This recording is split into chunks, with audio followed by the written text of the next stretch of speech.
El Explorador presenta Cultura de la Infancia. Hoy nos proponemos explorar qué lugar le da la religión al cumplimiento de los derechos del niño. Le damos la bienvenida al Dr. Fisher Slahem, rabino, doctor en filosofía, investigador, asesor y profesor en filosofía judía aplicada, director de cultura de la AMIA. Conjugando su formación religiosa y científica, se desempeña en la investigación académica y docencia en filosofía judía en diversas universidades e instituciones educativas nacionales y extranjeras. Ha publicado sus prestigiosas investigaciones en distintos medios, disertando en congresos y simposios, aportando siempre desde la perspectiva judía a las distintas problemáticas actuales. Muy bienvenido, doctor Fisher Slahem. ¿Cómo le va? Muchas gracias por la invitación. Es un gusto recibirlo. Gracias. Atendiendo a que nuestro programa se emite los sábados, que es Shabbat, queremos destacar que esta entrevista es grabada. Para comenzar, quisiera conocer de su parte, si uno recorre la historia, ¿qué entidad entiende que tiene el niño en el Antiguo Testamento? Es una muy buena pregunta, porque podríamos resumirlo en tiempos radiales básicamente en dos pilares con una conclusión que creo que es relevante para la cultura actual del derecho.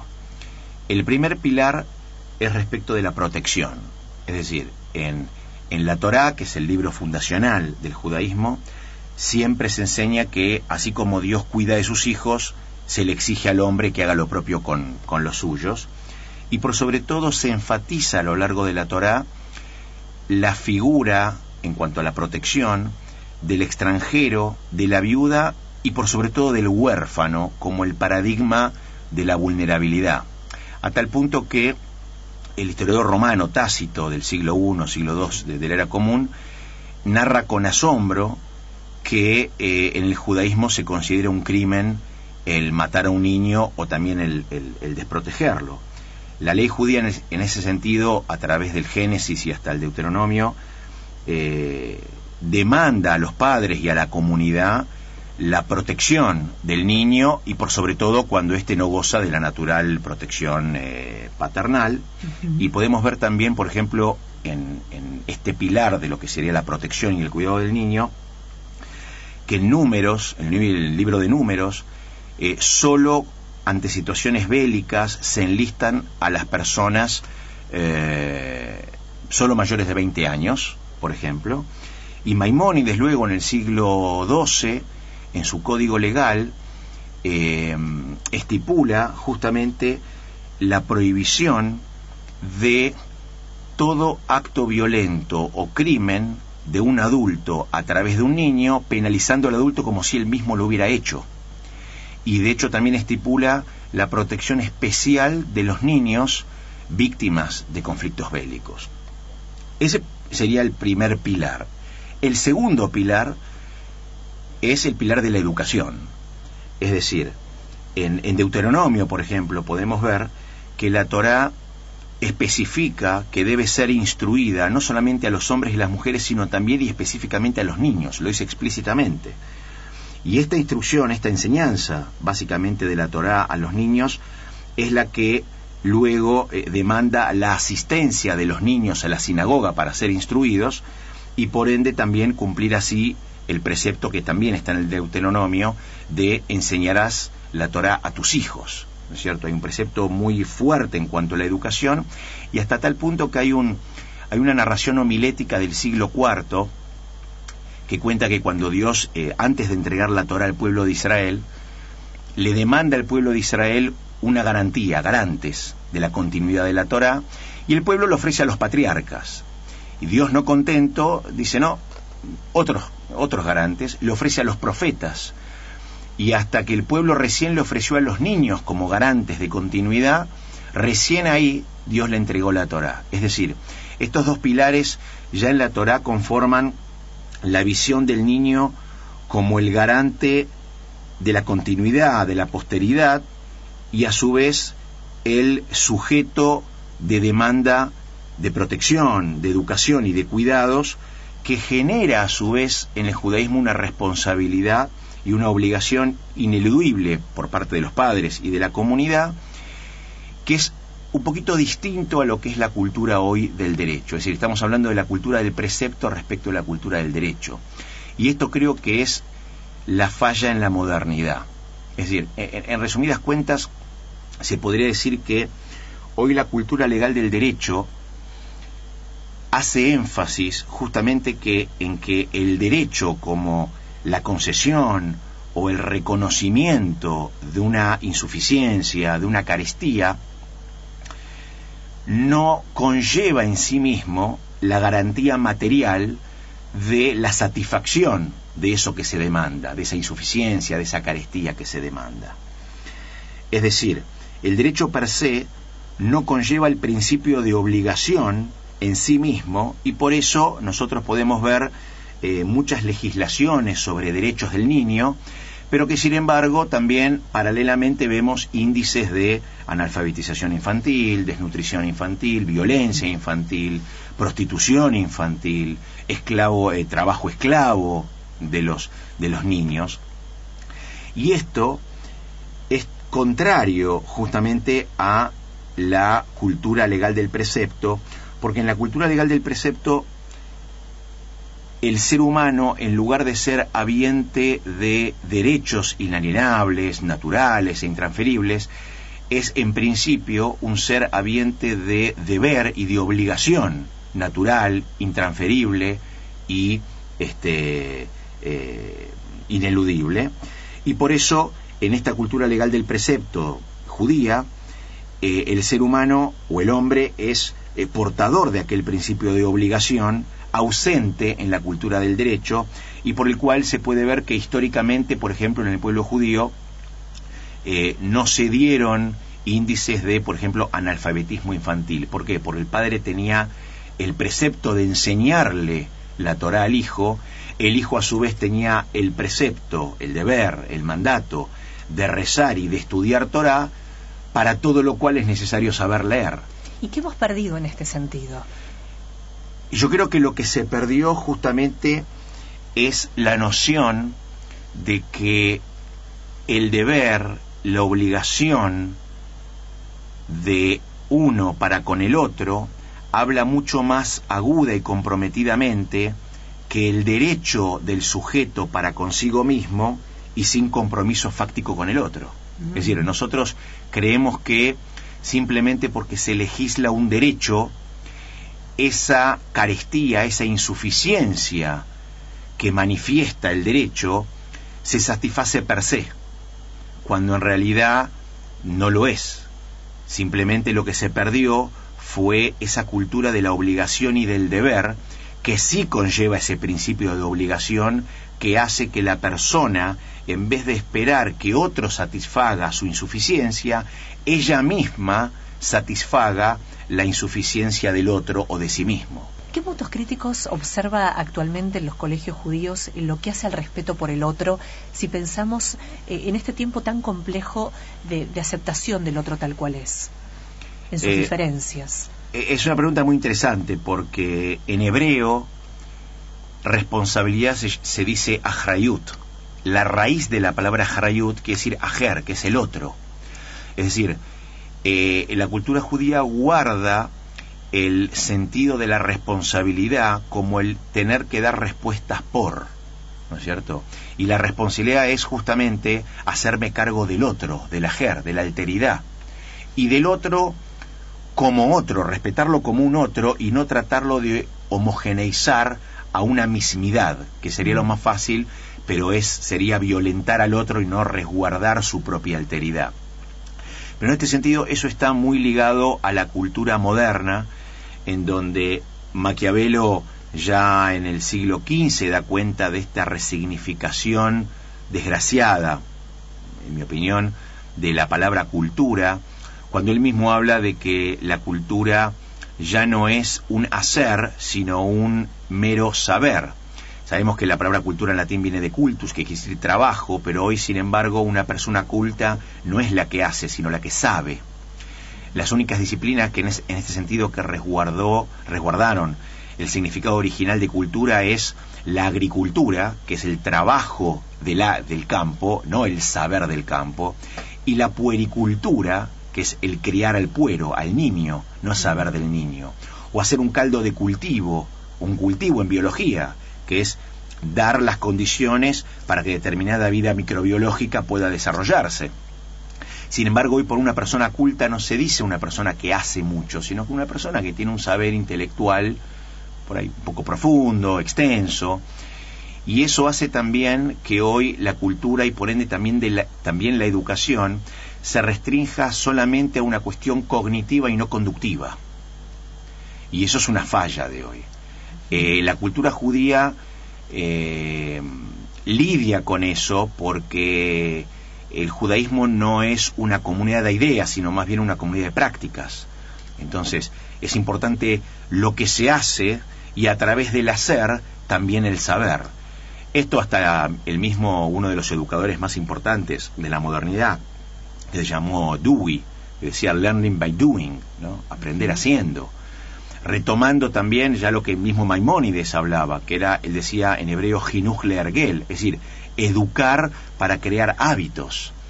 Lo que pasa que es verdad que la educación, como decíamos antes, que es aprender a conducirse, es mucho más difícil y crea mucho más problemas para ciertas clases que no quieren o que les estorba aprender a conducirse, que un mero saber intelectual que al no traducirse en acto no molesta a nadie.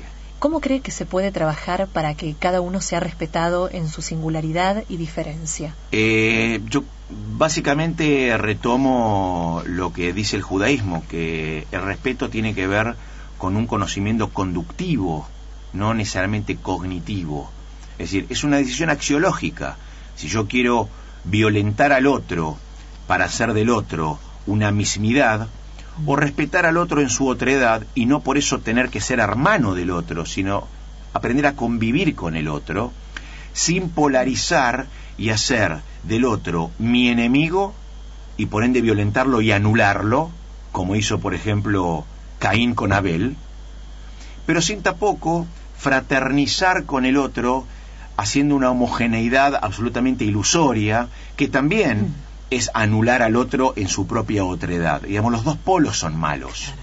Digamos, no, para convivir con el otro no necesariamente tengo que ser hermano y una sombra del otro, sino aprender a convivir en las diferencias, por lo menos de facto, no de iure.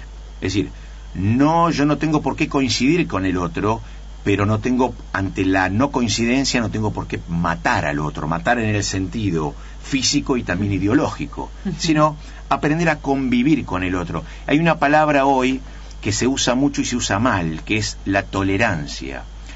Si yo tolero al otro, es porque estoy siendo paciente con algo que no debería.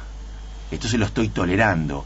Yo siempre hablo de respetar al otro, no de tolerar al otro, porque yo tolero al otro, que decir que el otro está en un lugar de lo malo, de lo incorrecto, y yo simplemente soy una persona benevolente que le tengo paciencia. Yo digo respetar al otro, no tolerar al otro. ¿Usted es padre, rabino? Sí, yo tengo 4 hijos. ¿Y cómo acompaña a sus hijos en un contexto como el actual, donde no se respeta al otro tal cual es? Bueno, lo primero es que la educación empieza por casa, digamos. El ser humano es alguien que repite, copia, es una máquina de copiar. Yo a mis hijos le puedo enseñar verbalmente siempre que mentir está mal, pero si él me va a ver mintiendo a mí, él va a mentir. Con lo cual, la primera educación, la primera forma de aprender a conducirse es cuando el niño ve lo que hace el padre. Y eso genera, nuevamente, una responsabilidad, genera un compromiso, porque es uno el que tiene que conducirse frente al otro. Y respetar al otro tiene que ver también con esto, con yo tengo que cuidarme de cómo yo hago las cosas para que el otro, cuando me copie lo que yo quiero que él imite, y no quedarme en la facilidad de enseñarle nuevamente cognitivamente cosas que él no ve reflejada en la realidad. Pablo Freire hablaba él mismo del pensamiento pobre, ¿no?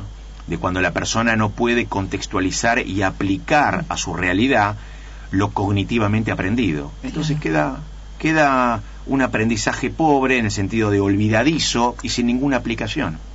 En este sentido, hoy, por ejemplo, yo en la universidad veo decenas y centenas de trabajos en maestrías y trabajos doctorales sobre ética. Ahora, el tema es si esa persona que escribió ese tratado de ética vive de acuerdo a esa ética que él propone. Yo sé que a un maestro de matemática o de geometría no se le exige ser un triángulo o ser una ecuación, pero a una persona que está enseñando o investiga en filosofía aplicada, en ética, en moral, es obvio que debería exigirse que él predique con su ejemplo lo mismo que él demanda con sus escritos, ¿no es cierto? ¿Qué podemos aprender del judaísmo en cuanto al tratamiento de los derechos del niño en este tiempo? Bueno, como dije antes, digamos, en el judaísmo no existe la noción del derecho, existe la noción del precepto, ¿no? En el judaísmo la palabra que hoy en el hebreo moderno se dice derecho se traduce como zehut, pero zehut es mérito. En el judaísmo hay una meritocracia en donde la persona, por lo que hace, recibe determinados méritos. En el judaísmo la persona, como dije antes, nace con deberes y obligaciones, preceptos a cumplir, naturales, intransferibles e ineludibles, y no con derechos.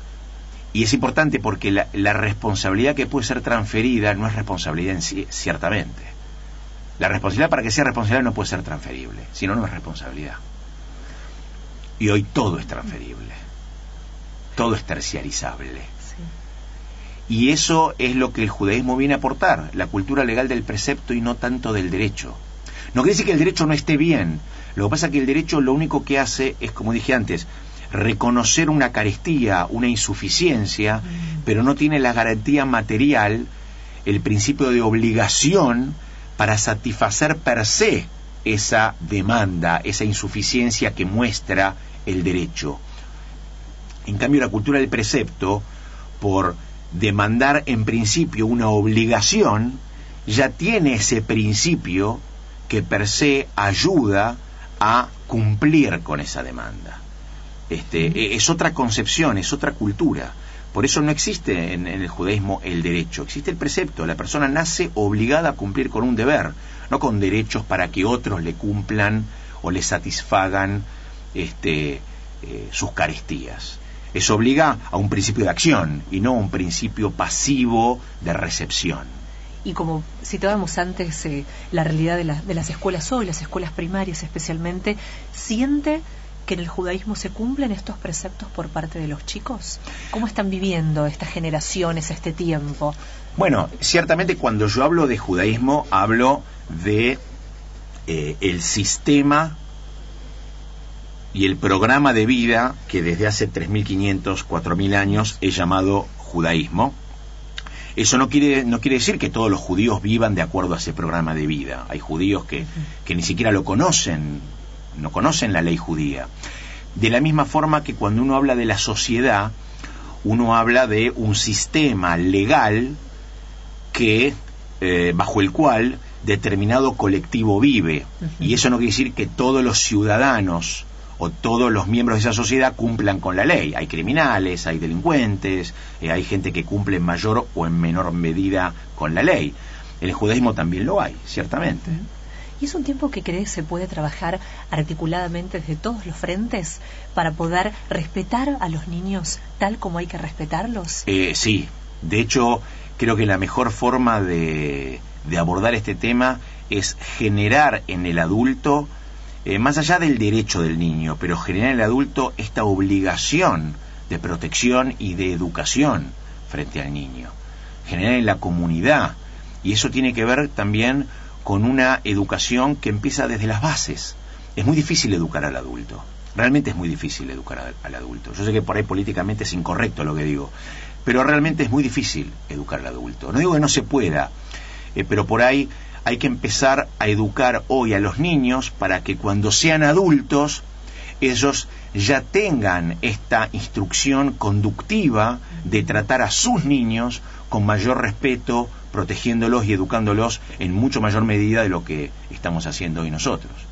Digamos, la Torá enseña que cuando los judíos salieron de Egipto, Dios decidió que toda una generación muera, de 20 años para arriba, muera en el desierto, porque era muy difícil ya educar a esta generación que había salido con mentalidad esclava, y que lo que entre en la tierra de Israel sea gente que haya nacido libre. Realmente es muy difícil educar a un adulto para cambiarlo conductivamente. Una persona ya formada de 40, 50 años, pero sí lo que se puede hacer es comenzar a desarrollar fácticamente e implementar programas para educar a los niños para que en su adultez ya conciban conductivamente otra forma de educar a sus propios niños. Es un cambio generacional y tarda mucho tiempo. Los tiempos educativos son tiempos muy largos, son realmente tiempos muy largos, tiempos generacionales. Quiero agradecerle finalmente los libros que ha obsequiado el explorador, que han hecho un gran aporte al patrimonio cultural, literario. Usted lo sigue presentando en el mundo.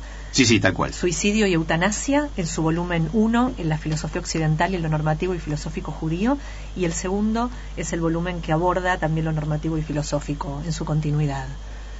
¿En qué países está ahora presentando? Estos 2 tomos fueron presentados en el Congreso Internacional de Bioética en Nueva York y en Jerusalén, en donde, gracias a Dios, ha sido distinguido como la obra de investigación sobre este tópico, que es suicidio y eutanasia, más completa hasta ahora. De lo escrito en español. De lo escrito, y la única escrita en español. ¿Dónde se pueden conseguir, doctor Fischel-Slagen? Estos libros se pueden conseguir en cualquier librería especializada, en librería Santa Fe, en Galerna, imagino que también en Cúspide. En las librerías más importantes están los libros, de la misma forma que un libro que también es una investigación que había publicado en el 2008 que se llama Filosofía Judía y Aborto, que también es una investigación que ha sido distinguida en la Sociedad Científica Argentina por la ONG que se llama la Defensoría de la Vida Humana,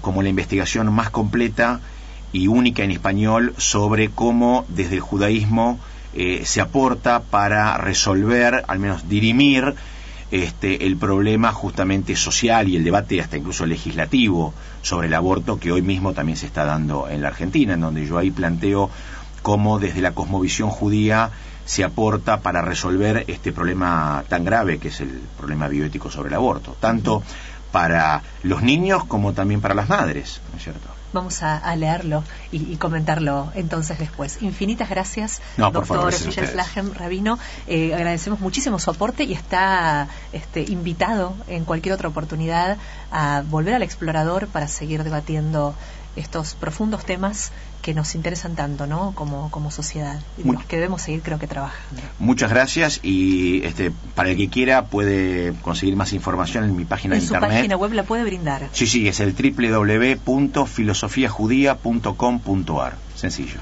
Muchísimas gracias. No, gracias a ustedes.